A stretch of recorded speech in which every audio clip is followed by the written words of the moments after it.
Okay, good morning. Maayong buntag sa tanan. Magandang umaga sa inyo lahat, mga kapatid. Bisdak tayo ngayon. Bistag, okay? Subukan natin. Try natin mga kaigsuunan Bisaya, Tagalog. We'll try to mix that kasi nasanay na kasi ako ng Tagalog kaya medyo mahirap mga kapatid ang Bisaya, but we will try our best. Good morning, my buntag, Brother Terence, watching while at work. That's good. It's good to have a work, brother. So I salute you for that. Mas maayag nga na i-work. Kay wala kay work, yan na ka sa ministry. Maglisod juga, maglisod og ka ng kuan, maglisod og stand sa truth. Kay alam mo na, mahirap naka-base lang palagi sa pera ng church. Okay, so again, mayroon tayong guest mamaya. Hopefully, maka-join siya. Hopefully, maka-appeal siya sa tuang live later. So, we will try our best, mga kapatid, na i-answer po natin to. At mamaya, mag-ano ako ng ang tawag dito, reaction, no? Susubukan nating mag-live, susubukan nating i-share ang live.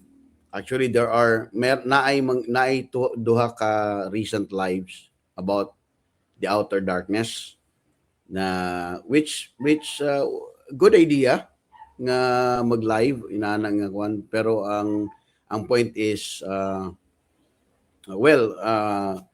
view mo pud na sa tuang igsuon. He is my friend as well, so I respect that idea. But as the again, there's always a way to present the truth, mga kapatid, in so many ways na ma-present na to ang kamatuoran. So hold on na, there's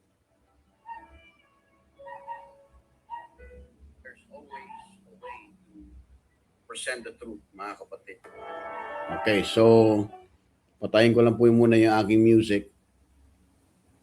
Now again, there is always a way, mga kapatid, para imong i-present ng truth, and the good thing about it is there is an avenue wherein you can share, you can present the truth in so many ways. So kung mo ni ang panahon, mga kaigsuunan, nga dili nakamakailad og mga tao basta-basta, kay ang access sa information is available in the internet.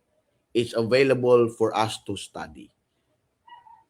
Mo nang you cannot manipulate the believers today. You cannot manipulate their faith, their practices, their point of view, because of the access of the information na pwede nila pong matanggap, pwede nilang makuha, no, mga kapatid. So, it's just a matter of giving time to study it. It's just a matter of studying it yourself. Kasi wala namang monopoly of knowledge, mga kapatid. So, hindi po pwede yung may isang tao nagsasalita, imamanipula niya ang katotohanan, mamanipula niya ang truth in his own way of logic. Ika nga, kanya, ingon siya gahapon, ang logical daw, okay? Ang logical daw is a lover. Okay, ang definition daw sa yaha about logical or logic means lover of words. Logophile maguna. Logophile maguna ang ibig sabihin ng lover of words. Dili maguna siya logical. Nagpataka naman na siya himuyang dictionary. But anyway, no wonder kung mabantayan nimo kung kamo nagtanaw sa live, both lives, especially yesterday.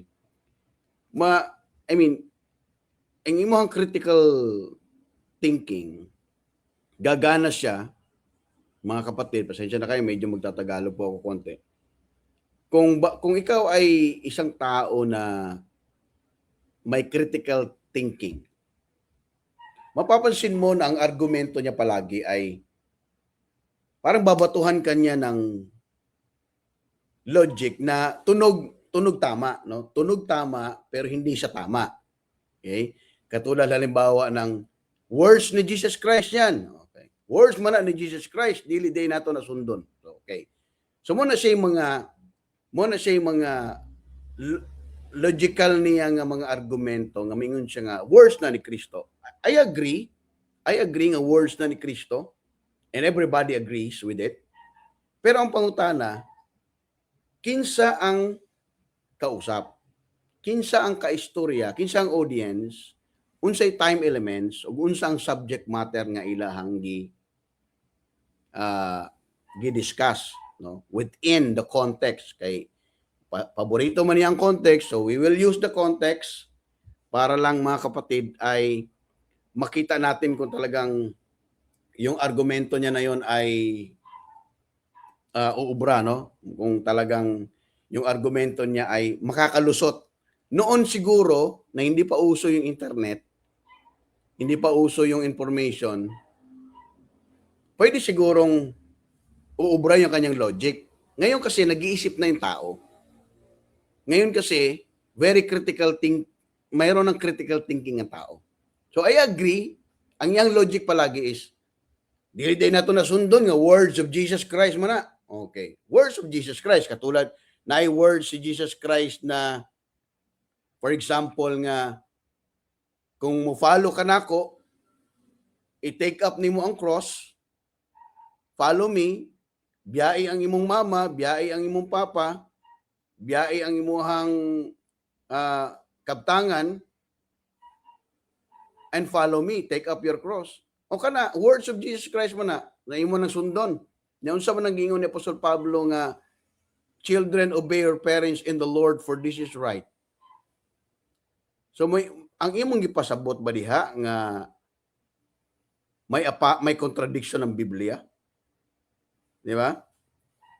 So ingon ang Ginoo nga, blessed are they that meek, for they shall inherit the kingdom. Kung mahimo ra kag humble, kaning tawhana dili gini siya makasulod sa kingdom kung kay kani dili man siya meek. So kana words of Jesus Christ mo na. Words of Jesus Christ mo na. Daghan pag mga words ni Jesus Christ nga again words ni Jesus Christ. Pero you have to dispensationally consider it. You have to rightly divide the word of truth. Now, logic will always will have loopholes talagang logic. Kaya hindi mo pwedeng gamitan ng logic ang Bible kasi as is na eh. Fixed na ng kamatuoran. Naana na diha. You don't need to add something to it. You don't need to add logic to it. And you don't need to manipulate people because we all have access. We all have King James Bible in our hands. So it's just a matter of studying it. Ang problema, hindi kasi nag-aaral. Maraming hindi nag-aaral.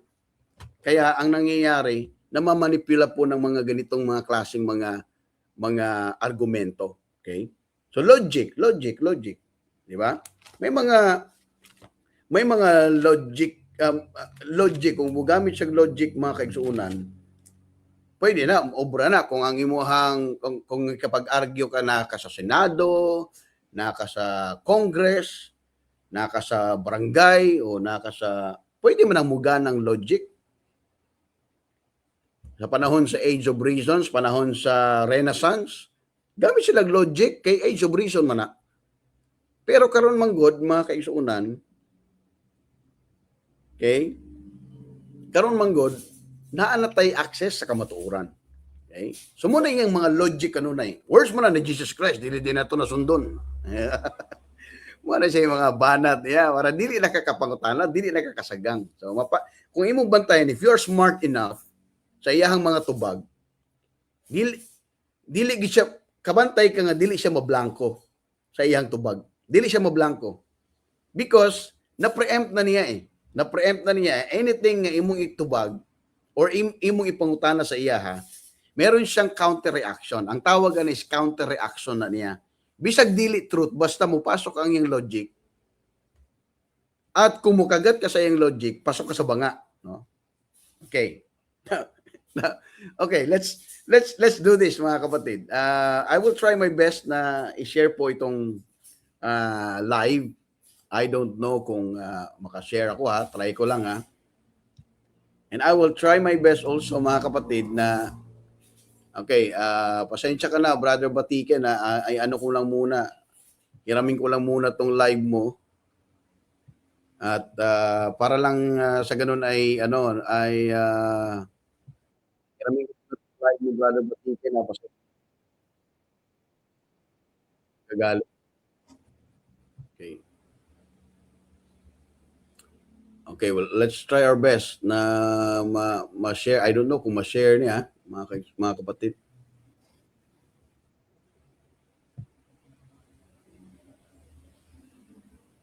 Hindi ma-share. Hindi maririnig din yung live Okay, pasensya na. Okay, but anyway, gawa na lang natin to ng video mamaya.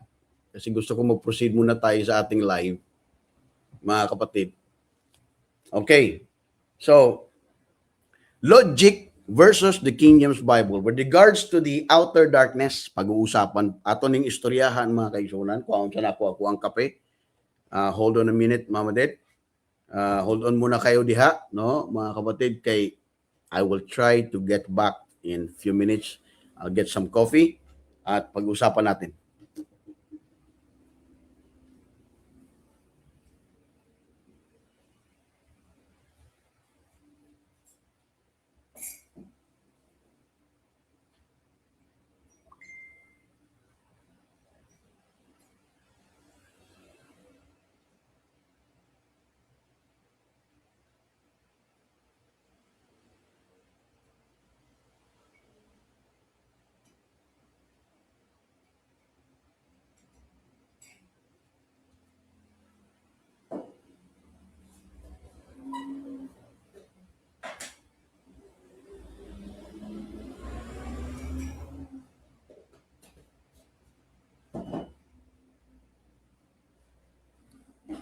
Okay, I'm finally back. Magandang umaga sa inyong lahat. Okay. So, I don't know kung maririnig niyo mga kapatid itatry ko lang na ila-live dito over the phone. Mga kapatid, para kasi hindi pala ma-share. Pasensya na, hindi pala na-share yung audio kasi mag-overlap ang audio, but I will try my best to share it via po yan. So, mayong gabi ni Pastor, i-check sa nato. Okay. Atong subayon ang chronological order sa Matthew, chapter 16. I-reveal na ang yangalan nga ang Kristo Unya mingon siya, I will build my church. Ay, koneksyon kini,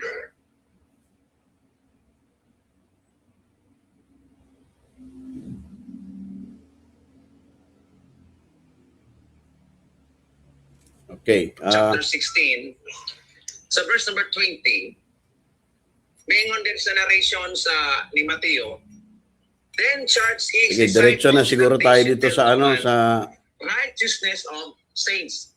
Unya atong nasabtan nga ang saints iskutan diha ang wife, o kung imong tanawon ang doctrinal teaching ni Apostle Paul about sa wife, wala ko dili ang church. So sa laktod, kini sa Matthew chapter 22, nga nahimo mga guest nga naa diha both pag good and bad. They were all saints. So ang iyang gipasabot dire nga ang church nga gi-build sa Matthew 16 mo na siyang bride. So if I'm not mistaken, no, nakapanood man na inyo nalantaw man ninyo ang nalantaw man ninyo ang iyang live. So if I'm not mistaken, ang iyang view ani sa Matthew 16 18 ay church na siya. Okay. Ako, agree ko nga church na, pero dili na siya church nga body of Christ, mga kapatid. Ang kanang nga church sa Matthew 16 is a Jewish church. Jewish church na siya. Inyo nagstudya pag-ayo sa Matthew. Why? We have to understand na ang book of Matthew is not a book for the body of Christ. If you are going to consider it rightly, if you are going to use the principle of right division. Mo nang daghang kayong mga nasayop sa mga tudlo karon kay tanang libro gisalpak nila sa body of Christ. Gisalpak nila sa ang ilang himuon, they have to cherry pick verses para mag-fit ang ilahang logical argument. Now, so since nga para sa iyaha ang church nga gi-mention sa book of Matthew is ang church dito, but rather mo na siya ang church sa body of Christ. Okay? So that is why ang iyang argument is ang church is the bride, no?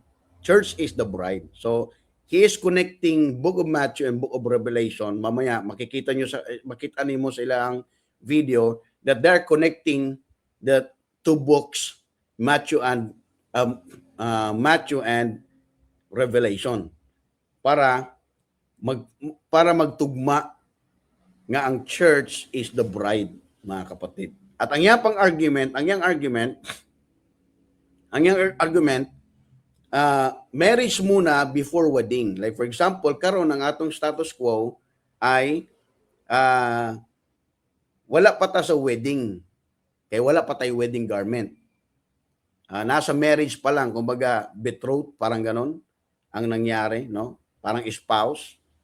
So, tingnan, atong pangutanon si Apostol Pablo bilang ato ang apostle, mga kapatid, we are not going to use logic here. We are going to use the Bible to answer any questions. Kasi, magsasayang tayo ng oras kung mag-logic lang tayo dito. Now, let's go to Ephesians chapter 5. Okay? Without any logic being used, mga kapatid, verse number, I think we have to start verse number 23. Okay? So just be careful with reading the Bible rather than using the logic. Kasi logic man ang point na unsa ba ron? Dili ba data bride ni Christ? Nindot paminahon, pero mangita tag verse, of course. Mangita tag verse kung ang body of Christ ba karon, bride ba siya ni Kristo or even in the future, mga kapatid. Now, Ephesians chapter 5. So if you are going to ask the complete answer kung unsa ang body of Christ or ang church or unsa ang definition sa church, which is gitawag siya Church of God, gitawag siya Body of Christ, gitawag siya Household of God. So what is the definition? By definition, masabtan nato unsa ang church, no? So, kung natay pangutanon si Apostol Pablo, kasi si Apostol Pablo may nahibalo unsa ang church, which is the body of Christ. Okay? Now, remember, 24, Ephesians 5, verse number, siguro start tayo sa 23. For the husband is the head of the wife, even as Christ is. What tense is the word is? Present tense. Okay? Sa Tagalog pa, katulad ng si Kristo na siyang head ng church. So si Christ ba, future head of the church or head na siya ng church karon according to the verse? He is. Kasi, ayun o, Christ is the head of the church. And He is, present tense, the Savior of the body. Okay? So, any person na maluwas, 1 Corinthians 12:13, ibutang na sa body of Christ, and it is a continuous work of God's salvation. So, anything or any person nga maluwas karon sa pamamagitan po ng biyaya ng Diyos, the Holy Spirit will put him into the body of Christ. That's the membership. Okay? Nothing to do with physical baptism, nothing to do with bylaws and anything. Instantaneously, kapag ang isang tao, okay, instantaneously, spontaneously, kapag ang tao nagtiwala doon sa gospel of Christ, then the Holy Spirit will put him into the body of Christ for a safekeeping. Colossians 3, ang sabi ng Bible for Colossians 3, verse number, right? Colossians chapter 3, verse number 3. Colossians 3:3. For ye are dead, and your life is hid with Christ in God. So your life is hid with Christ in God. That's a safekeeping. Mo bitaw nang ang luwas karon dunay eternal security. Dunay full assurance of salvation. Okay? So, ang salvation dili na siya ma-forfeit because it's already given as a gift because it's already paid. So pero as kung tanaw nimo ang live niya, as if that any of the members ng body of Christ, even body of Christ ngayon, in the future, pag abot dito sa future, sa millennium, pwede pa siyang makas dito sa outer darkness. Pwede pa siyang mahiwalay, should I say, ma-separate sa body. So, let's see, let's check. Okay? Na mapangutana, ang body of Christ ba karon? Pakaslunon o asawa na siya ni Kristo? Let's ask the Apostle Paul. For the husband is the head of the wife, even as Christ is the head of the church, present, and He is the Savior of the body. Therefore, as the church is subject unto Christ, so let the wives be to their own husbands in everything. So, unsay pattern? Ang pattern is husband and wife. Okay? A picture sa Jesus Christ sa husband o ang church as the wife. Okay? Tuloy natin. That He might sanctify and cleanse it with the washing of water by the word, that He might present it to Himself a glorious church, not having spot or wrinkle or any such thing, but that it should be holy and without blemish. So ought men to love their wives as their own bodies. He that loveth his wife loveth himself. So categorically, binanggit dyan na ang church is the wife. Okay? It goes on and on kasi mystery yan eh. Ang church, which the body, is the mystery. Hindi yan naunawaan ng mga Hudyo. Pero nai-reveal yan kay Apostol Pablo. In verse number 29, for no man ever yet hated his own flesh, but nourisheth and cherisheth it, even as the Lord the church. So the question is, si Kristo pa karon nag-nourish sa church? Nag-cherish sa body? Yes, because ang body, ang church, iyan ang wife. Make sense? Asawa niya yan eh. Hindi niya yan hindi niya papangasawahin. Asawa na niya ngayon ang church. Ang bride, the church, the body of Christ, is not the bride. The bride is Israel. Even in history. Di ba? Sa Malakay, na ano sila, na low Amy sila. Anong ibig sabihin ng low Amy? Low Amy means you are not my people na Jezreel, di ba? Tatlong anak yon. Jezreel, Lorohama, Low Amy. Okay? Anong binanggit doon? Ibig sabihin ng Lorohama, you are not my wife anymore. Yes, kasi bride sila eh. Ang church is the bride. Ang Israel is the bride. Ang church is the wife. Mga kapatid, saglit lang kasi natapon yung kape. Wait lang guys, wait lang.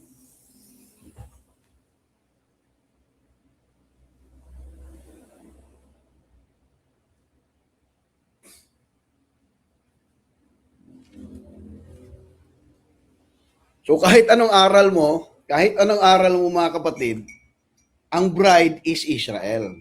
Okay? So that is why hiniwalayan sila ng Diyos sa Old Testament. Okay? Ang word na is she, sabi ni ng Bible is hindi na siya espouse na Israel. Talagang hiniwalayan sila ng Diyos. Kaya ang purpose, may abot si John the Baptist as the friend of the bridegroom, mga kapatid, para ikasal ulit ang Israel at saka si Kristo, ang Diyos sa kanila. Ikakasal sila ulit. Yung nga lang, nireject nila ang offer. That is why, at that time, kasal na yun eh. Kasi the kingdom of heaven is at hand. The kingdom of heaven is at hand. Why the kingdom of heaven is at hand? Nandiyan na yung king eh. Nandiyan na yung husband nila eh. Di ba?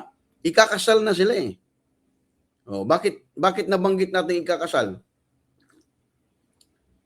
Kasi merong bridegroom eh. Merong friend of the bridegroom which was John the Baptist. So ang tanong, all throughout sa ministry ni Christ until Acts period, tinanggap ba ng Israel ang Diyos? Hindi. They crucified Him. Both Lord and Christ. Kinrucify pa nga eh. Wait lang guys ha. So kinrucify nila both Lord and Christ. So they rejected. Kaya the Apostle Paul turned into the Gentiles na.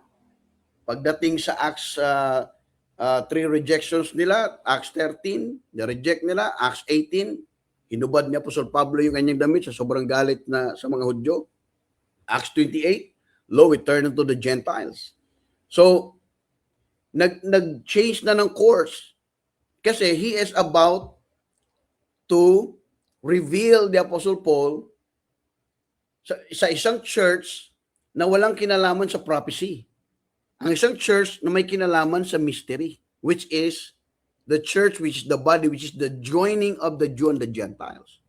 Kasi ang bride is Israel. Meron silang tinawag sila di ba sa Exodus? Above all people. Above all people. So, we don't have time to go there, pero kasabot na mo anak mga kaisuunan, ang Israel is the bride of God. The church is the wife. So, klaro kaayo na ang mga kaisuunan nga wife siya ni Kristo ang church. Gave His life for it. Binigay pa nga niya yung buhay niya eh. Nourish it. Ephesians 5:29, for no man ever hated his own flesh, kasi one flesh ka na kasi. 'Di ba? Pagka naasawa mo na yung babae at saka yung lalaki nag-asawa na sila, one flesh sila. 'Di ba? Di ba one body? Kaya nga tinawag nga na one body. Oh. Kanus apa mata mo one body sa future, sa millennium? Naunsa? Wala ba day one body karon? Naay one body karon. Naanay body of Christ karon mga kaigsuonan. So kinsa man ang body of Christ, that's the church, the wife of the Lord Jesus Christ. Now watch here. For no man ever hated his own flesh, but nourish it and cherish it, even as the Lord, the church. For we are members of His body. So the question, wala ba'y members ang body of Christ karon? Oh, wala ba'y members? Naay members. Kasi one body. Right? For we are members of His body, of His flesh, and of His bones. Nakainomdo mo si Adam o si Eve, di ba? Anong tawag niya sa kay Eve? Flesh of my flesh, bone of my bones. Kasi magandang picture yan eh. Di ba? Bakit tinawag niyang flesh of my flesh, bone of my bones? Kasi asawa na niya si Eve. Karon, flesh of the flesh tayo, bone of the bones tayo ni Kristo. Ganun kinahanglan pa man nimong kasal nga asawa na sa live-in. Gi-live-in ba ta Kristo karon unsa man ang klaseng study. So unang, ang iyahang view pag abot dito sa outer darkness Matthew 22, napay chance nga kanang mga nasa body of Christ karon nga ang unfaithful, walay faith, napay chance nga i-cast dito sa outer darkness. Kay ang ilang halimbawa ana kanang damit ba kanang suot, no? Suot sa bride again. Okay? Kanang suot sa bride. Imagine mga kapatid, no? Imagine. Naanak ka sa langit, halimbawa namatay ang Kristiyano karon. Naanak sa langit. Okay? Pag-abot sa langit nagsuot na og immortal, glorified, glorious body. At tuon na to ang 2 Corinthians 5. Kasi dugtong-dugtong yan eh. Ang church, ang righteousness kay ang atong righteousness karon na kay Kristo, we have an imputed righteousness. So ato na nang gisulob. Okay? Right? 2 Corinthians 5. Okay? Kaya ang ilang logic is, dito pa ta magsulob og sinina sa usa ka wife, sa bride, dito pa sa millennium. Okay? So ang iyahang argument, na ay immortal body, so possible nga, mamaya puntahan natin yung verse na ino niya, possible nga, naagi-ikas, bisag membro na siya sa body of Christ, nagi ka sa outer darkness, kay butangan man na og immortal body, okay? Butangan daw og immortal body. Okay? Immortal body. Butangan. That's the word. Butangan. Okay? Himuan, o ano ba nang yung term na ginamit? Sa Tagalog pa, magkakaroon ng immortal body. So, ang question, ang luwas ba karon na nasaan ang kanyang immortal body? So yun ang question. Nasaan ang immortal body ng believers ngayon? Tingnan natin. 2 Corinthians 5, verse 1. For we know that if our earthly house of this tabernacle were dissolved, talking to the present body, we have a building of God and house. So we have a building of God. That's present tense. Okay, hindi tayo gumagamit ng logic dyan. So we have, hindi sinabing we will have, or we should have. We have, including Paul, including the carnal believers in Corinth. Okay? Dili man ganamalikayan nga naay mga pasaway nga mga Kristiyano.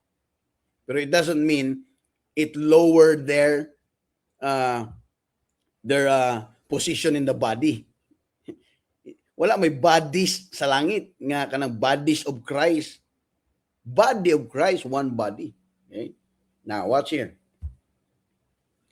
For we know that if our earthly house of this tabernacle were dissolved, We have a building, present tense, of God, and house not made with hands, eternal in the heavens. Okay? Mamaya, i-mention na ito ni asa ni nga heavens. Okay? Verse number 2. For in this we groan, earnestly desiring to be clothed upon with our house which is from heaven. So yung ating body, gitawag siya house. Okay? Ang pangutana, temporal or eternal house? Eternal ang body. Nindot. Verse number 3. If so be that being clothed, we shall not be found naked. Okay? Isulob man nato ng katawan. Okay? Verse number 4. For we that are in this tabernacle do groan, being burdened, not for that we would be unclothed, but clothed upon, that mortality might be swallowed up of life. Question. Kanus amo ni gihatag sa Ginoo? Kani nga body. When is this promise given? Eternally, binigay sa Panginoon. Of course, obviously, buhay pa man atong lawas, kay corruptible body man ni. Balik man ni sa dust. Mubalik na siya sa dust, pero naa na tay body which is eternal in the heavens. So, imagine kung iyahang argumento ay pwede pagbutangan og mortality ang body sa millennium. 1,000 years lang yun eh. Siya na nga mismo nagsabi na may time eh. So imagine, may eternal body ka na, bababa ka pa sa 1,000 years lang na body, which is one day sa harapan ng Diyos. Ano yun? Magbakasyon ka usak adlaw? Magbakasyon ka usak adlaw, makatilaw sa kagganang pisika ng kuan, kanang temporal body, kay pasaway ka, sige, patilawon ti kagganang temporal body. So 1,000 years lang sa, oh. Ihagbong nga dito sa kuan, ihagbong nga dito sa outer darkness. Okay. Ay, nako. Verse lang. Walang logic. Verse lang, okay. Nasa 2 Corinthians 5 tayo. So, ang pangutana, katubang naluwas ta. Okay? Katubang naluwas ta, mga kaisunan. Apil ba ang immortal body, incorruptible body as gift sa atong salvation? Kasi naman tayo spiritual, eternal life, gihatag sa Ginoo. So tanawa sa 2 Timothy chapter 1. 2 Timothy chapter 1, verse number, okay? Siguro start tayo sa verse number 9. Okay? 2 Timothy chapter 1 verse number 9. Who hath saved us and called us with an holy calling, not according to our works, but according to his own purpose and grace, which was given us in Christ Jesus before the world began. But is now, okay? Now, present, made manifest by the appearing of our Savior Jesus Christ, who hath abolished death and brought life, which is eternal life, sa iyang resurrection, and immortality. Nasaan ang immortality? Nasa, of course, immortal body, di ba? Nasa langit. Brought life and immortality. So duha ang na-obtain sa mga believers on the day of salvation. Eternal life and the immortality ng body. Makita na ito na sa 1 Corinthians 15 na magkaroon tayo ng changes of the body. Na magkaroon tayo ng change of the body. Meaning, when we go to heaven, mga kapatid, pag namatay tayo karon, whether faithful ka o hindi, you have that eternal life, you have that, you will obtain the incorruptible, immortal body in heaven. Okay? Right? So the question is, diin mo na. Diin mo na. Temporal heaven, kay kanang iyang view ni Kuan, kaning tawhana, ang iyang view is, atog langit. Ang pangutana, asa nga langit? So kung ang iyang view ay murag temporal body sa nya moadto sa millennium, magsulob og immortality. So I assume nga ang iyang belief dili na siya ang luwas, dili ni moadto sa eternal in the heavens. Kay munaog pa man kaha siya. Og munaog pa siya diri sa yuta para ikas dito sa outer darkness for 1,000 years. Within 1,000 years. Imagine mga kapatid, kung logic ang imong pagganahon, pwede ba na siya? Pwede gid siya kayo.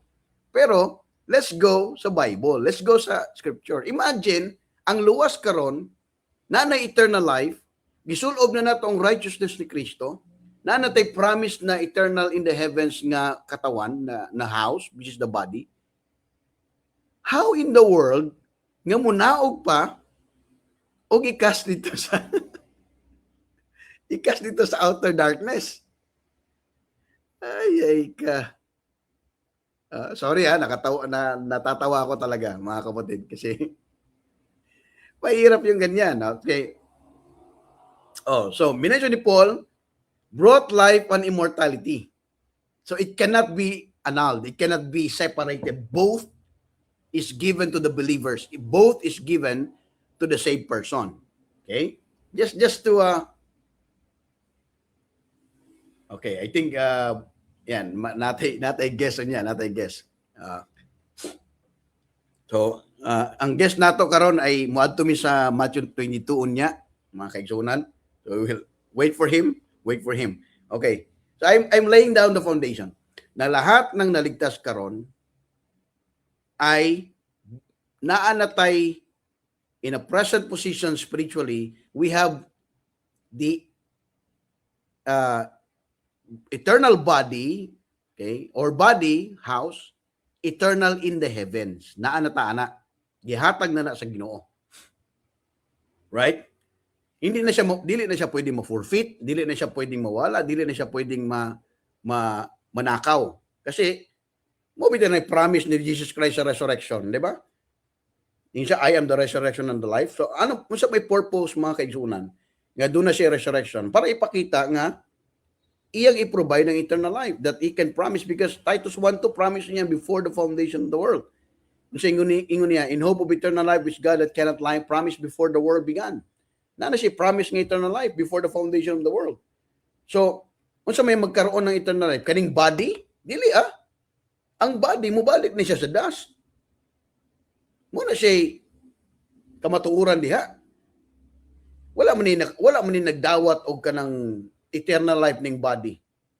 Si Paul gani struggle, Romans chapter 7, nag-struggle gani siya nga sabi niya, in me that is in my flesh, there will it no good thing.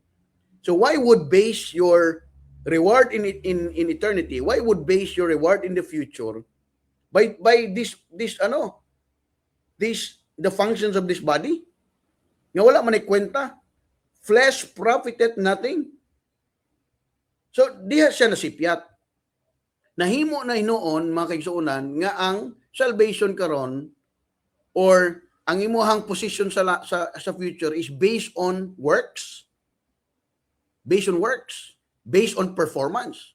Again, we are not serving the Lord Jesus Christ in the flesh right now. We are serving the Lord Jesus Christ po sa spiritual na bagay, which is the law of God. Tingnan nyo habang inaantay natin ng ating isang kapatid na magjo-join. Romans chapter 7. So verse lang tayo, huwag kang pumunta doon sa logic mga kapatid. Naku, pambihira naman. Hindi ka naman si Socrates, hindi ka naman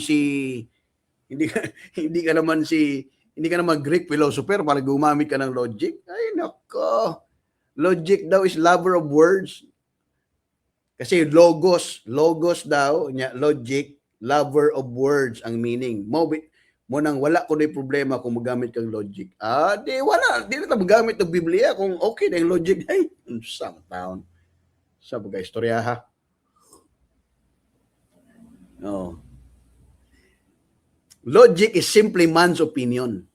And we don't need man's opinion. We need truth. We need the Word of God. Okay?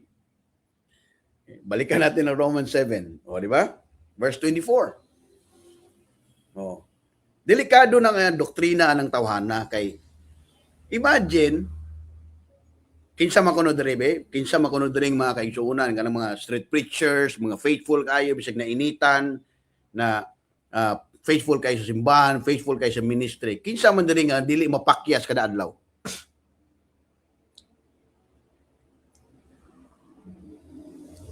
Kinsa man diri nga dili makapangilad kada adlaw. Kinsa man dili nga dili makapa ano ba sa Tagal, ano ba sa Bisaya sinungaling? Makapamakak. Fail. Kinsa man diri ang nag-live perfectly every day? Wala. Because naay works of the flesh eh. Wala. O ang pangutana, naay makasulod sa kingdom just in case kung tinuod ng iyang gingon nga kingdom, na kay pakasalan ng Ginoo karon o sa future man. Na without blemish man dapat, without spot. O kinsa may walay blemish kuno, kinsa may walay spot sa member of the body of Christ karon. Problema. Oh, ang fruit sa flesh kada adlaw nato na gina-struggle, pero naay fruit sa spirit. Against such there is no law. Walay law ang fruit of the spirit. Mo bitaw ingon si Paul, wala siya nangalagad sa flesh. Ayun no? Romans 7 verse number 24, O wretched man that I am, who shall deliver me from the body of this death?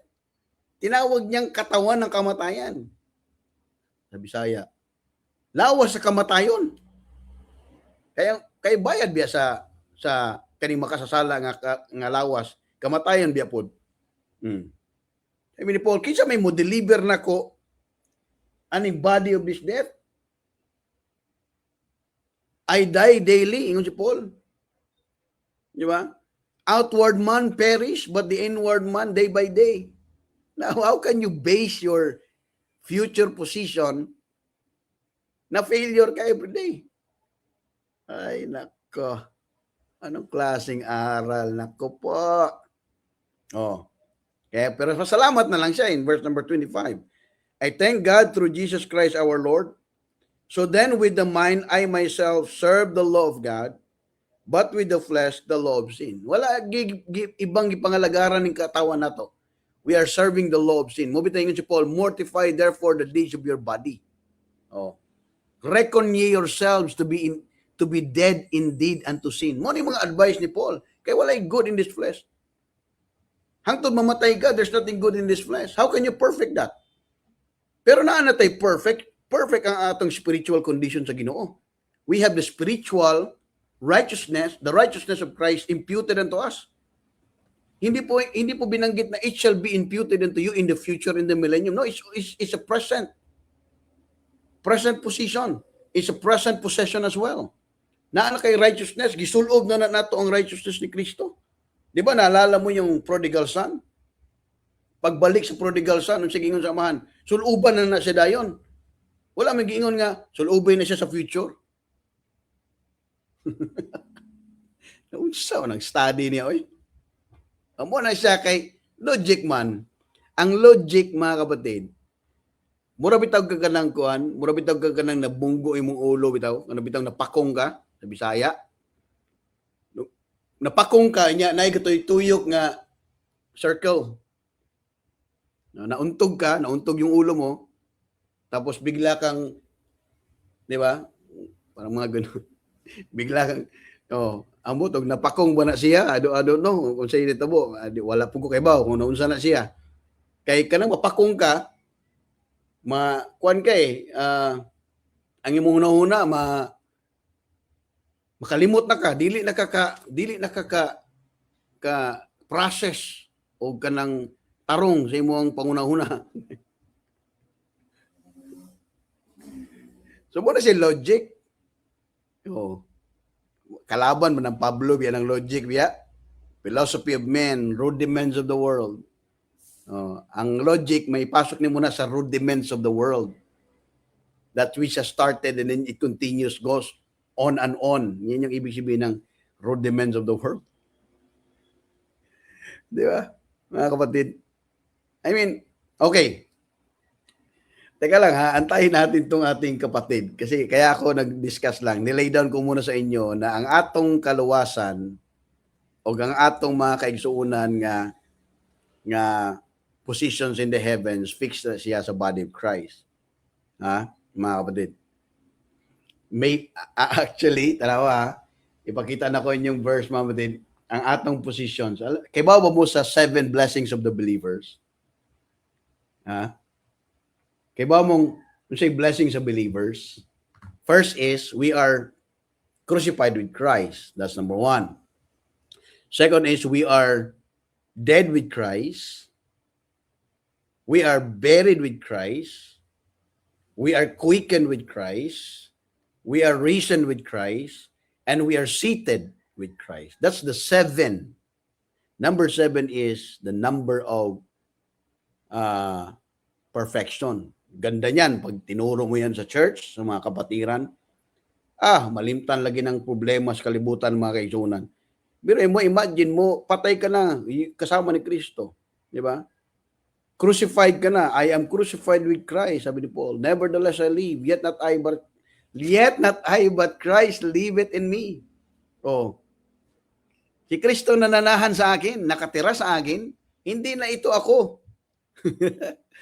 Yet not I, but Christ liveth in me, and the life which I now live in the flesh, I live by the faith of the Son of God, who loved me and gave himself for me. We are crucified with Christ. We are buried with Christ, buried with him in baptism, and also risen with him by the faith of his sa iyang resurrection. Oh, blessing. Nindot kayo na study. You are dead with Christ. You are crucified with Christ. You are dead with Christ. Okay, sorry, nabaliktad ganiha. You are crucified with Christ. You are dead with Christ. You are buried with Christ. You are quickened with Christ. Nabuhay, na made alive siya. You are raised with Christ, your resurrection. Di ba? You are seated. Oh, Ephesians 2:6. Munang maglibog na sila, pasensya po sa word ng munang nalilito sila, naglibog na sila kay ang Matthew gisalpak nila ang Matthew ug ang church gipag-usa nila munang gi-apply nila ang 10 virgins, no? Ang 10 virgins, ang 5 walay oil, ang 5 naa mo na nakasulod sa kingdom. Oh, munang mga unfaithful servant, stewards. Muna kay gihimo nila nga ang bride, ang body of Christ which is the church, gihimo nilang bride, which is makita nimo historically that the bride is Israel, not the church, not the body of Christ. So natural, kung walay body of Christ, natural ang bride, pasok yan. Pasok yan ang Matthew 22, Matthew chapter 8, Matthew 25. Pasok yan na lagi mga maka sa outer darkness. Again, tama man ang iyang point nga ang outer darkness dili hell. Temporal man na siya nga outer darkness. Because Isaiah 62, sa pag-abot sa millennium, ang light dito sa millennium ay ang light ni Kristo. Kasi tinawag siyang the Son of Righteousness sa Malakay. So mo na siya makitaan dito sa Jerusalem lang, ang light ni Kristo nasa Jerusalem. And outside of Jerusalem, mo na siya gitawag ng outer darkness. Darkness outside the light. Oh. Kinsa man ang ikas dito? Kana mga unfaithful steward, kana may steward biya sa millennium. Kana pong mga diya na sa millennium ng mga wheat and tares, di ba? Diya po na i-separate po ang sheep and goat sa dulo sa millennium. Kaya ang millennium dili na siya program sa body of Christ. Program na siya sa future sa Israel. Therefore, normal na nga naikas dito, but there is no member of the body of Christ in the millennium. Kasi bakit millennium? Reigning na sa yuta. Because the promised land was promised for Israel. It was not promised to the body of Christ. Ang promise to the body of Christ is heavenly, not earthly. O ang member ng body of Christ karon, we are not going to reign in the millennium. We are already reigning with Christ at the moment. Tingnan nyo sa Ephesians 2:6. Okay? Ephesians 2:6. Antayin lang natin yung ating brother, ha? Yung brother natin, siguro magjo-join siya in a few seconds. Ephesians 2:6. And hath raised us up together and made us sit together. Made us. Past tense. Kaya naluwas man yung mga taga-Ephesus, naluwas si Apostol Pablo, ingon si Apostol Pablo, seated, made us sit together. Kauban. Hindi naman binanggit na some of you will sit together in heavenly places in Christ. Again, dili ni siya sa new heaven nga nasa taas. Nga mumunaog siya sa millennium. Noon sa taon. Dili ni siya sa clouds. In heavenly places in Christ. Ang question, asa ang body of Christ karon? Ephesians chapter 1. Ephesians chapter 1. Verse number 20. Ephesians 1:20, which he wrote in Christ when he raised him from the dead and set him on his own right hand in the heavenly places, far above all principality and power and might and dominion and every name that is named, not only in this world, but that also which is to come, and hath put all things, hath means past tense, under his feet, and gave him to be the head over all things to the church, which is his body, the fullness of him that filleth all in all. Oh. Ang body of Christ nga na ang kwan, ang nagbuno, nagbuno. Sorry, sa Bisaya, nagbuno. Nagpuno, pinuno niya. Di ba? Siya ang nagpuno ng body of Christ. Oh. Bakit mahiwalay ang body sa millennium na unsang taon? Okay? Ephesians 4. Ephesians 4. Now that he ascended, verse number 9. Ephesians 4:9. Now that he ascended, what is it but that he also descended first into the lower parts of the earth? He that descended is the same also that ascended up far above all heavens, that he might fill all things. Oh. You see? Far above all heavens, mga kapatid, ang body of Christ. Hindi sa doon sa heaven na nakahanging, which is the New Jerusalem, the new heaven. Wala tayo doon. Wala tayo sa clouds. Nasa far above all heavens tayo. Kung nasaan si Kristo, nandoon din ang katawan. At why should? Nandun ka na, katawan ka na niya, nandun ka na, ganun pakasalan pa man ka sa millennium. Ganun mag-apil-apil mo ka sa millennium. Sagot tao ng pag-istorya. Okay. So nalay down na ako ang argument according to Paul, which is the body, so para maklaro, at tuon na ito ni ang iyahang paboritong konteksto, Matthew 22. Okay? Sa mga nanonood ngayon, kung naabutan nyo po kanina yung ating explanation, pasensya na po kayo kung may mga Tagalog pong nanonood po dito. Bisaya po yung aking salita, Bistag. Bisaya, Tagalog, kasi Tagalog po yung mga nandun. Okay, Matthew 22. Right? Tingnan natin kung pasok sa banga yung kanya pong belief. Okay, Matthew 22, verse number 1. And Jesus answered and spake unto them again by parables and said, the kingdom of heaven, again, the kingdom of heaven is a literal visible kingdom. Okay? Is like unto a certain king. Is like means, hindi talaga ito kwento ng isang tao. Well, let's say, for example, parable siya, kasi parable nga eh.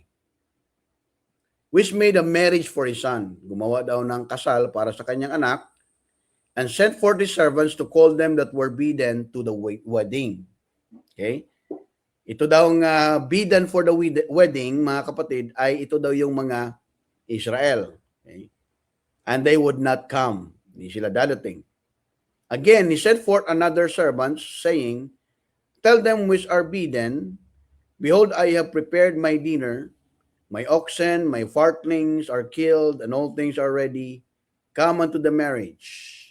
Okay? So kahit yung mga bidden, kahit mga pinagbawalan, gusto pa rin silang pumunta. Gusto pa rin silang mapasok sa marriage. Because that is the kingdom. The principle of the kingdom. Okay? Kahit sinong lumapit, hindi itatakwil. Di ba sabi ni Kristo? He that cometh to me, I will in no wise cast out. Sa Matthew yan. That's the principle of the kingdom. Maging humble ka lang, maging meek ka lang, pasok ka sa kingdom. Okay? Right. Verse number 5.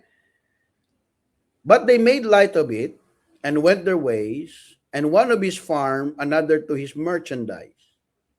Matthew 22, verse number 6. And the remnant took his servants, and entreated them spitefully, and slew them.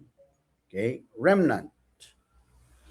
But when the king heard thereof, he was wroth, and he sent forth his armies, and destroyed those murderers, and burned up their city.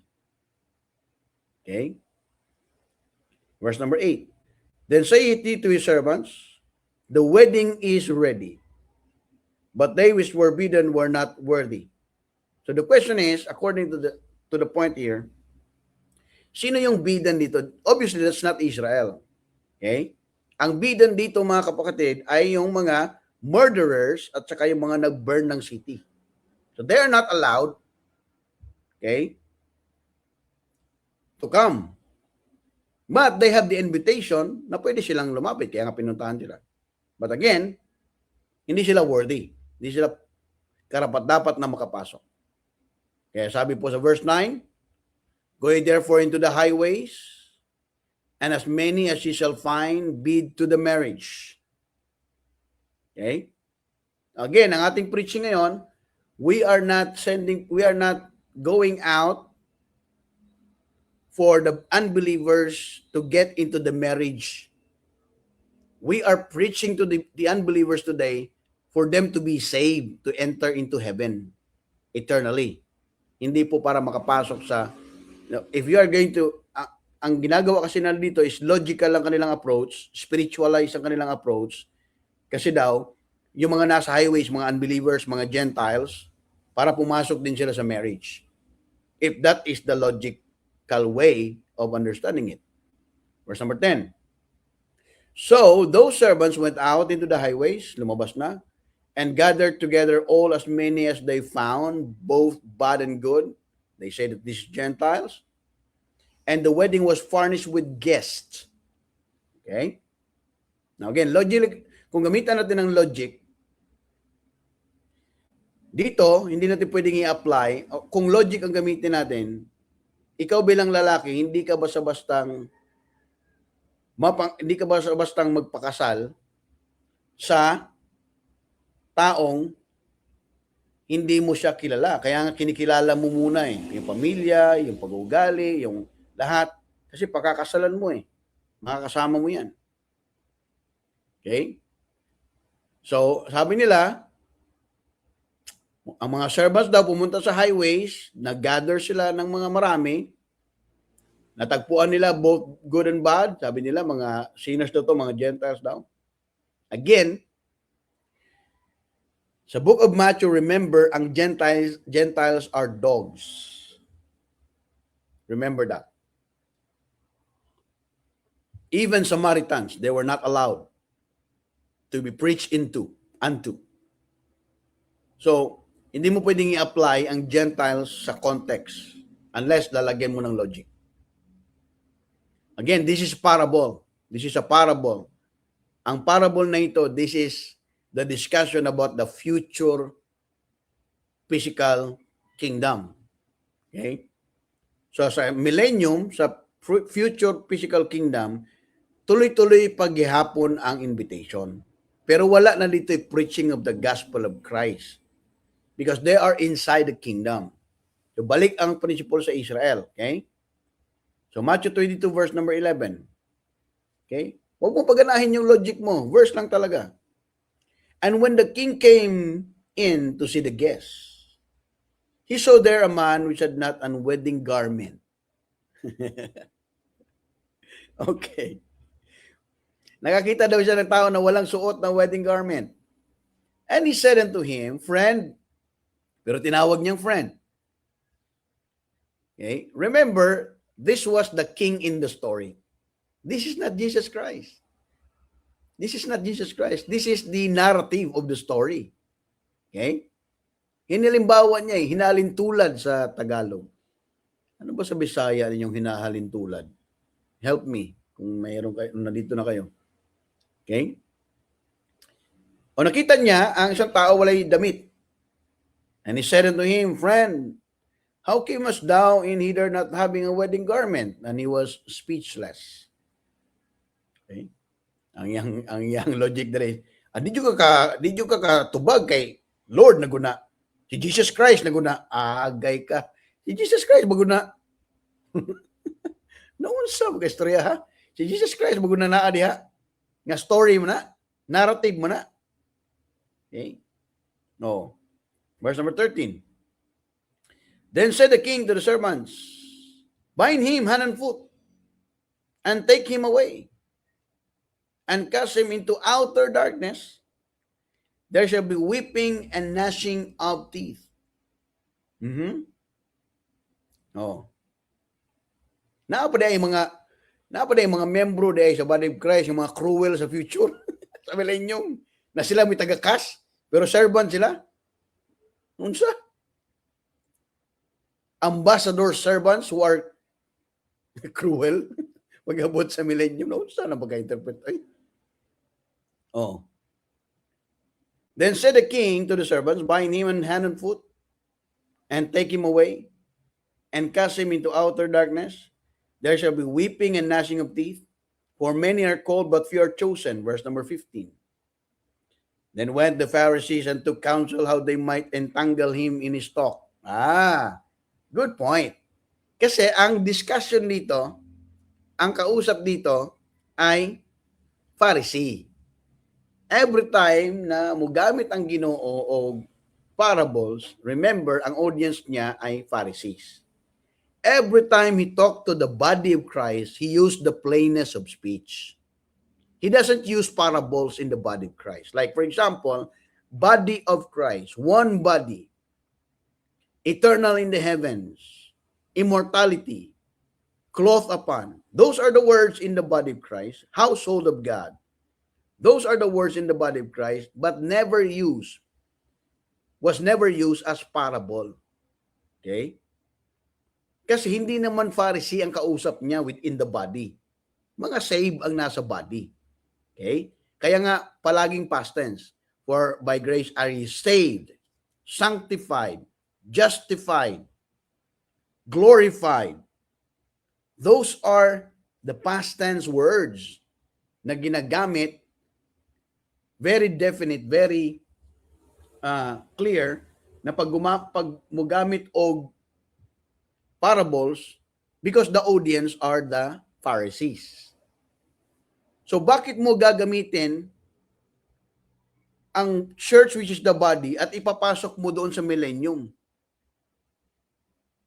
Na hindi naman parables ang kailangan nating information ngayon. We need the plainness of speech. Kaya nga sabi ni Pablo, dili ta pwedeng go beyond that which is written because we have the complete, the fully furnished Word of God. So therefore, mga kaigsuunan, we are already seated. We are already, tinawag na tayong wife, tinawag na tayong one body, tinawag na tayong seated in the heavenly places. That is not parable, but the plainness of speech. So ang nangyari, pinasok nila ang book of Matthew, pinasok ang Gentiles, ininterpret ang mga good and bad are Gentiles. Remember, may mga good and bad within the kingdom. Sa mga Hudyo, di ba, ang mga bad mga kaigsuunan sa panahon ni Christ ay ang 10 tribes. They are the lost sheep of the house of Israel. Kasi ang tribe of Judah, tribe of Benjamin, sila lang yung nag-believe. Sino yung mga lost son? Sino yung mga lost sheep? Yung 10 tribes. Sila yung mga nasa labas, sila yung naglayas. Unsa ko ng pag-istorya, Brad? Nabagay lost di ay sa body of Christ, nabagay di ay lost son sa body of Christ, naunsa mo ka? Ha? Lost son sa body of Christ? Unsa? Backslider? What may word nga backslider sa writing ni Paul sa body of Christ? Ang backslider sa Israel mo na. Okay, padayon na ta. Verse 15. Then went the Pharisees to counsel how they might entangle him in his talk, in his subject matter that he talked about. And they sent out unto him their disciples with the Herodias, saying, Master, we know that thou art true God, and teachest the way of God in truth. Neither carest thou for any man, for thou regardest not the person of men. Tell us therefore, what thinkest thou? Is it lawful to give tribute unto Caesar, or not? But Jesus perceived their wickedness, and said, Why tempt ye me, ye hypocrites? Okay? Ginamit ni Jesus Christ ang parable about the king and the invitation for the kingdom. At alam natin na ang mga Pharisees, these are people not invited. These are the enemies. These are the generation of vipers. Okay? They are goats. They are generation of vipers. They always come without an invitation. Oh. Kaya ang tinarget sa conversation sa Matthew 22, itong mga Pharisees. Oh, hindi yan body of Christ. Unsa ko na pagka-interpret ni mo, Brad? Nga nang gibutangan naman ni mo body of Christ diha sa Matthew 22. Unsa pagka-istorya ha? Okay, imo man gibutang ang logic. Basta imo nang butang ang logic kay tungod kay nakakita kag they found both bad and good. So Gentiles ni. Oh, Gentiles ni.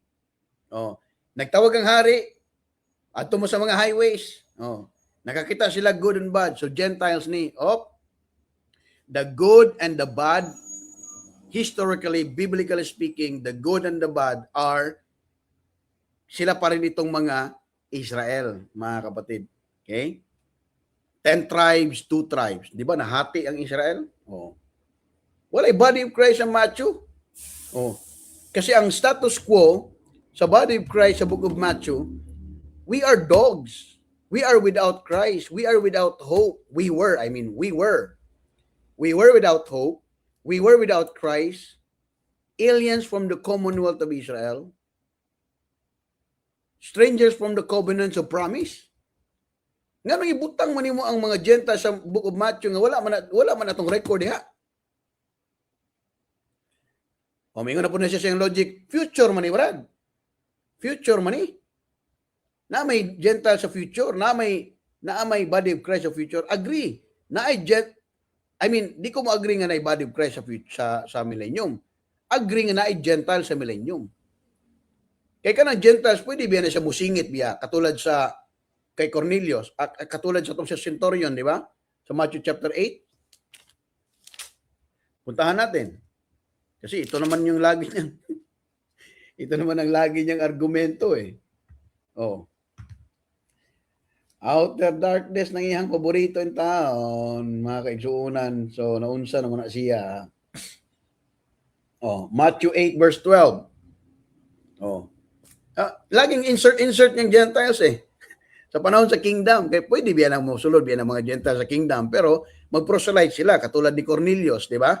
Si Cornelius, tinawag siyang devout man. Anong devout man ang tawag siya?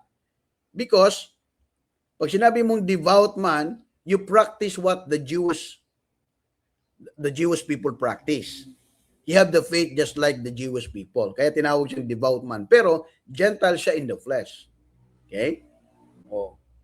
Matthew 8 verse 12. Mukhang taon niya ang iyang paborito about the centurion. Okay? Siguro mag-start tayo sa verse 1. When he was come down from the mountain, great multitudes followed him. And behold, there came a leper and worshipped him, saying, Lord, if thou wilt, thou canst make me clean. And Jesus put forth his hand and touched him, saying, I will be thou clean. And immediately his leprosy was cleansed. So, remember, ang pwede lang na gumaling sa mga miracles na ito, mga kapatid, ay mga Hudyo. Okay? Verse number 3, and Jesus put forth his hand and touched him, saying, I will be thou clean. Verse number 4, and Jesus said unto him, See, thou tell no man, but go thy way, show thyself to the priest, and offer the gift that Moses commanded. Okay? Sino ang musunod sa command ni Moses? Israel. For a testimony unto them. Balik yapon sa law ni Moses.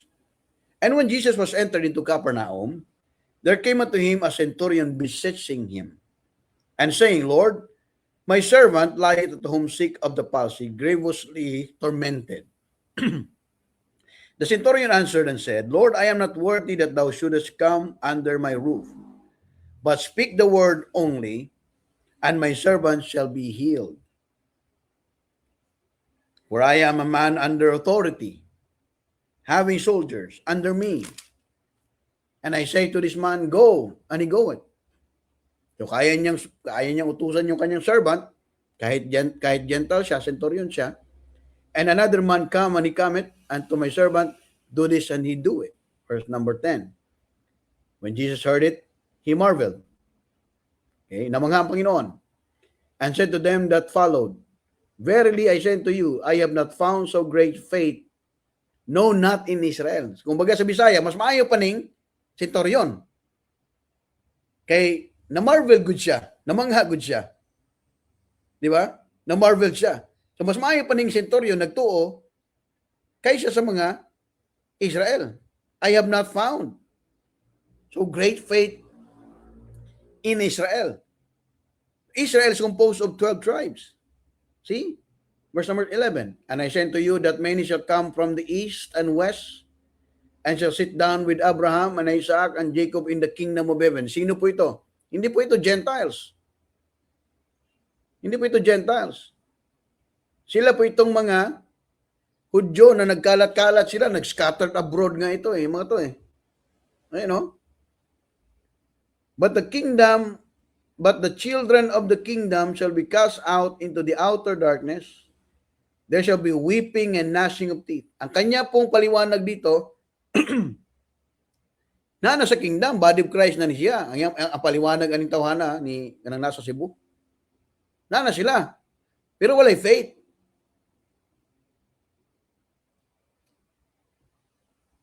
Basa ako nagtarong, Brad. Nga, buong Israel man na siya. Buong Israel man ang walay great faith. So, dili sila kasulod sa kingdom. Entire Israel. Kung future ni. I mean, kung kay future man ang imong gipasabutan ni. See? But the children of the kingdom shall be cast out into the outer darkness. There shall be weeping and gnashing of teeth. And Jesus said unto the centurion, Go thy way, and as thou hast believed, so it be done unto thee. And his servant was healed in the selfsame hour. Ang iyang argument ani,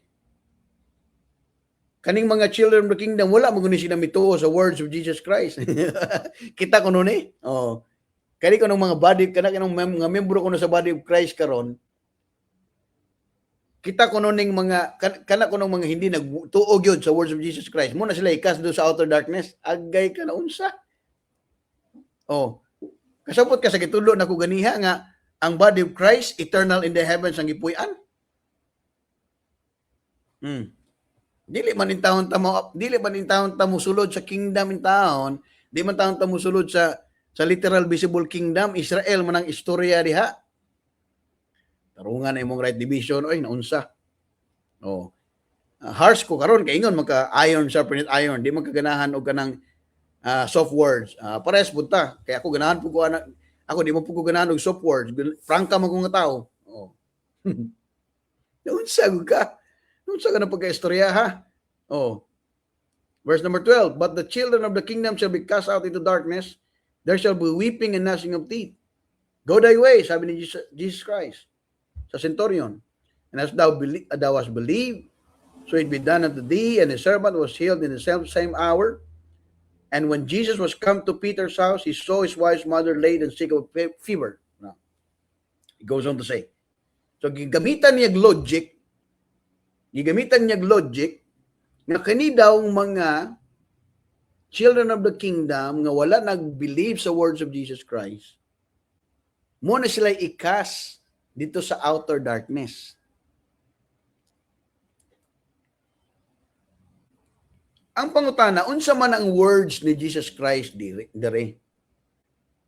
Ang words ni Jesus Christ hindi nang kanang gospel of Christ. Ang words ni Jesus Christ dire is about the kingdom. Ay, totoo yan, I agree, nga sa future sa millennium, kung kinsa may dili mo tuo sa words of Jesus Christ, obviously, they will be cast into the outer darkness. Kasi mahimo silang unprofitable servant. Okay? Pero remember, walay body of Christ ni dimension diri. Tanaw, Matthew chapter 8. Matthew chapter 10 nga, binawalan ng mga apostles na pumunta sa mga Gentiles. Tapos pag abot diri sa chapter 8, imuon ni mo gi-appeal ang Gentiles na unsa man ang pagka-studyhan taon.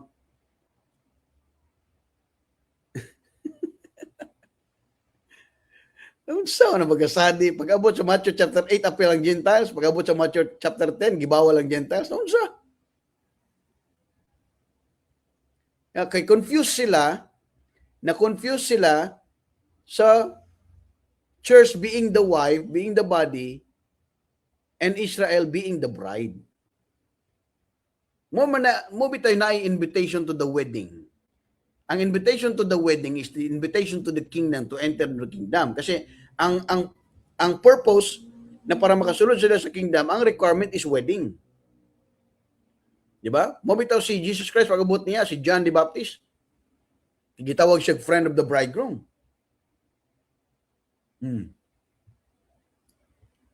Kaya na may kasal. Dili man ni spiritual wedding. Dili man ni spiritual marriage. This is a physical, literal marriage na pakasalan. Oh. Di ba? Ang tanong, ang body of Christ, kanus aman pa gi-asawa sa Ginoo? Ha? Sa gingon ni Apostol Pablo sa 2 Corinthians, chapter 11, verse number 2. For I am jealous over you with godly jealousy, for I have espoused you to one husband, that I may present you as a chaste virgin to Christ. One husband. Wala may gingon si Pablo na giasawa ta mo sa future husband ninyo. Naunsa na pagkaistoryahan ni mo, Brad? Nga mo apil-apil mga ng wedding, di mo ka-apil. Oh. Nabagay iro sa wedding, di ba? Pagka naing iro musulod sa wedding, huy, pag-usan ng iro.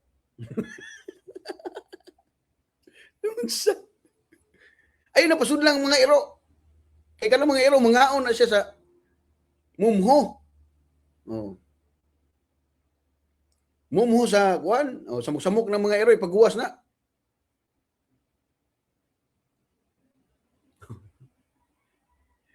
Pag-abot sa wedding, yapil mo Gentiles, unsa ka, Brad? I am jealous over you with godly jealousy, for I have espoused you to one husband, that I may present you as a chaste virgin to Christ. Oh. Husband na si Kristo. Oh, isa pa. Romans chapter 7. Married ta. Gimarried ta sa Ginoo. Tingnan nyo. Romans chapter 7. Verse number, okay. Dirita sa verse number, di ba? Hala na pag-study mga kapatid. Let's go verse number 1. Romans chapter 7, verse number 1. Know ye not, brethren, for I speak to them that know the law, how that the law hath dominion over a man as long as he liveth.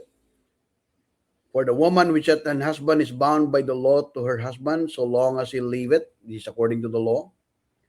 But if the husband be dead, she is loosed from the law of her husband. So then if, while her husband liveth, she be married to another. Okay? Saan ba ako? Wait lang. Verse number 3. So then if, while her husband liveth, she be married to another man, she shall be called an adulteress. But if her husband be dead, she is free from the law, so that she is no adulteress, though she be married to another man. Wherefore, my brethren, ye also are become dead to the law by the body of Christ, that ye should be married to another, even to him who is raised from the dead, that we should bring forth fruit unto God. Kanino tayo na married? Nung namatay ang husband, married to another man, di ba? Namatay si Jesus Christ, husband siya sa Israel, and then he became the husband to the body spiritually. So ang reigning natin is spiritual. Ang ating pong position is spiritual. Hindi kasali ang body of Christ sa millennium. Oh. Sabi niya, joint heir with Christ daw. Okay. At puntahan na ito ng joint heir with Christ. Para klaro. Romans 8:17, and if children, then heirs, heirs of God, and joint heirs with Christ, if so be that we suffer with him, that he might be also glorified together. Joint heirs with Christ. Agree. Joint heirs eh. Kasi yun yung blessing ng body of Christ. Joint heirs with Christ. Oh. Kinsa man ang kung imong gamiton ng logic, sige, gamitan nato ng ihang logic. Kinsa may ika sa outer darkness, kaning joint heirs with Christ, o kanang mga unprofitable servants sa millennium. Kada kung klaro na mga kapatid, unsang pagka-istoryaha sa study. Anong klaseng study naman yung ganyan, mga kapatid?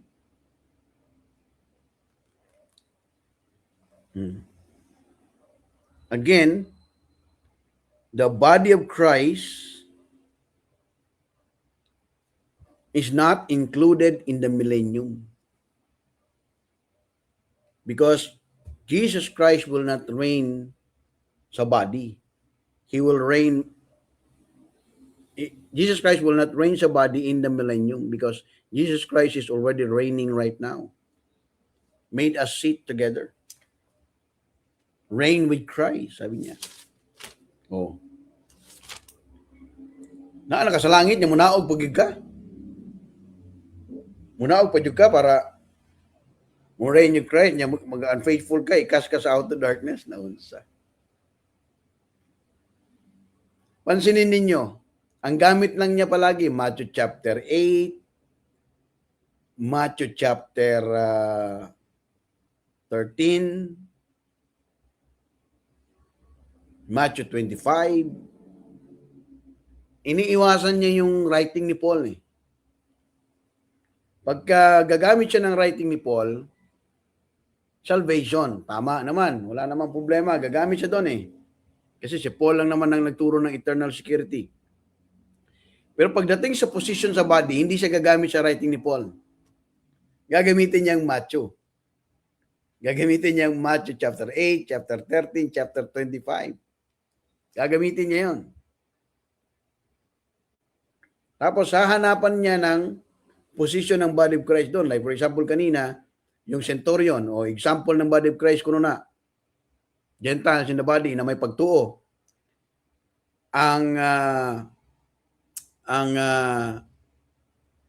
Katong mga nag-preach sa highways, ang servants gisugo sila. Nga mag-preach sila sa highways, nakakita ang servants of good and bad, misulod sa kingdom. Ang iyang interpretation, Gentiles kuno na. Okay? So gatuyok-tuyok siya sa Matthew. Tapos karon iya na siyang isalpak sa Revelation. Again, Revelation. Revelation, the book of Revelation is not for the body of Christ. Huwag mong gamitin niyang book of Revelation, yari ka dyan. Isasalpak mo ang book of Revelation sa body of Christ, yari ka dyan, mga kapatid. Magugulo ang study mo dyan. Oh. So regardless, sumo ang iyang himuon, mga kaigsunan, para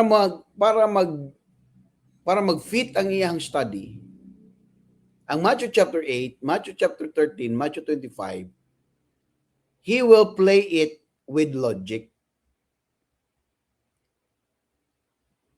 And he will use the parables as the source of that logic itself. That's the way he argue things. Kaya pansinin mo, kahit mingon ka nga, imputed man tag righteousness karon, mingon siya, kaluwasan mo na.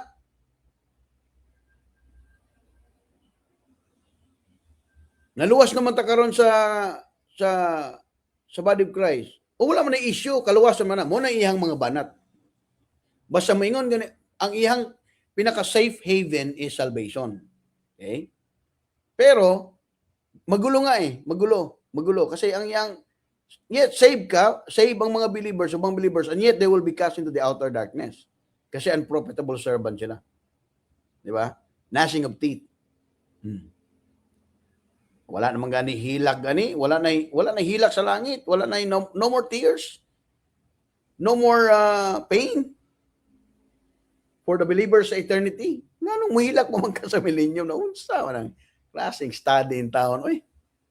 Oh. So iyahan ng duha ang iyang paagi. Okay? Duha ang iyang style. Once nga mangutana ka about imputed righteousness, about justification, about salvation, muagree siya ana nga kaluwasan na. Gamit siya verse, okay, kaluwasan mo na, wala man na issue na. Kaya ang manluluwas si Kristo. Tagatag eternal life. Pero gani, kung isulod niya ang outer darkness, magtuyok-tuyok ra na siya sa book of Matthew. Unya, i-trick ka niya sa logic. Ikaw po nga wala ka gunahuna, mo agree ka niya. Dili pwedeng mo agree ka. Dili po pwedeng mag-neutral ground ka. Dili pwede nang agree sa kunin mo karon na niya next week. Ako na siyang studyhan. Wala kay paninindigan pa ganyan. Wala kay stand. Hindi naman tayo nakipaglaban, hindi naman tayo nakipag-away. Ang punto dito mga kapatid, pagdating sa truth, God is no respecter of persons. Sasagasaan mo lahat. Kasi you can do nothing against the truth eh. Hindi mo pwedeng paglaruan ng katotohanan. Hindi mo pwedeng sabihin, okay, neutral muna ako ngayon. Pagdating ng panahon, di ako neutral. Okay. Sabi ni Jesus Christ, let your yea be yea and your nay be nay. If that is yes, yes. If that is no, no. Hindi, walang gitna. Pag yes ka, agree ka sa iya, ha? Yes. Pag no, you should say no. Let your yea be yea and your nay be nay. Dili pwedeng middle ka, ha? Somehow agree ko nimo, somehow dili ko agree, somehow delikado ng stand. Neutral ground is the most dangerous ground. Oh. Okay? Klaro mo na, mga kaigsuunan. Okay? I hope, makasabot ta itong study. Well, mayroon sila nga mo discuss ko, yes, I am going to discuss if I am invited. Para, mangutana siya, okay.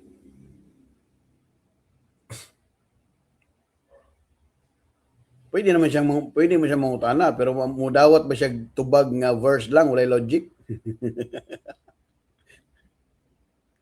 Ang pangutana, kibaw naman kung unsa iyang ipangutana. Kibaw naman tana, unsa iyang pangutana. Ang pangutana diha, mudawat ba siya og tubag nga walay logic? Kaya kung ang iyang question logical, tubagon na kog logical. Kung ang iyang question biblical, ang Biblia ang atong patubagon. Simple. Dili pwedeng Bible tapos tubago na kong logic, naunsa naman taon ka. Di ba?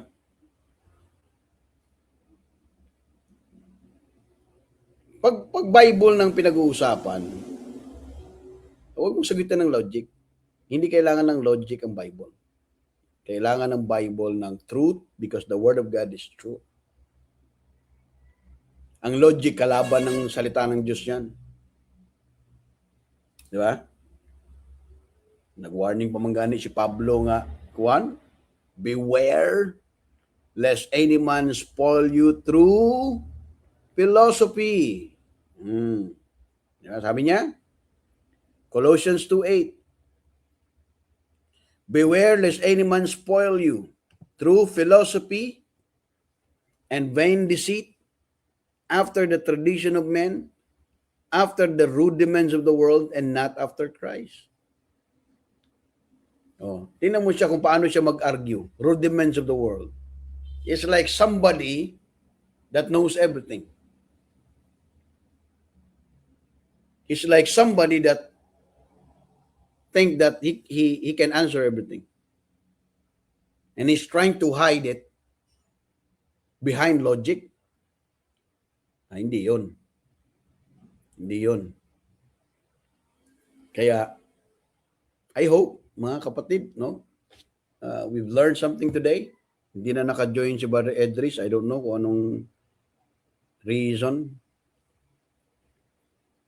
Hindi na siya naka-join. But anyway, si Brother Edris sana ang mag-join. But anyway, may mga video review naman siya. Aralin nyo lang mga kapatid. Compare nyo lang. Huwag kayong one-sided. Again, huwag kayong mag-stay sa neutral ground. Danger yan sa iyong pananampalataya. Okay? Study it. Available naman ang truth. Okay?